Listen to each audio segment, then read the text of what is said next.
you, Mr. Speaker. Mr. Speaker, the jury has just given their verdicts at the inquest into the death of 96 fans at the Hillsborough disaster, and today is a hugely important day for all those who seek to protect and promote justice, and in particular, our thoughts are with those families who have fought for almost 30 years to establish the truth of what happened on that day.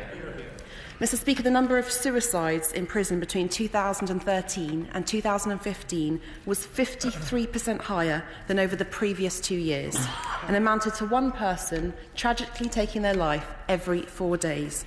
Only 40% of those who died last year had actually been identified at risk under the assessment, care and custody and teamwork process. Can the Minister please explain why so many vulnerable prisoners are not being identified in the first place, and even when they are, why so many are not getting the help that they need? Minister. Thank you, Mr. Speaker. The Honourable Lady is right to draw attention to the Hillsborough report. There will be a statement, I understand, by the Home Secretary on this tomorrow.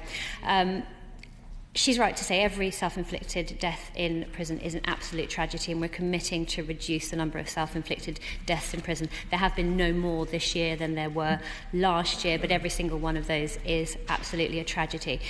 We will overhaul how mental health is treated in prisons, giving governors a much greater say over what services their prisoners need and how the available budget is used. However, I would say it was Labour's inexplicable refusal to introduce waiting times for mental health care at the same time as they introduced them for physical health care, which has set back the cause of mental health for so many years, and in some cases saw people being sentenced to prison in order to access the support that they just couldn't get in the community.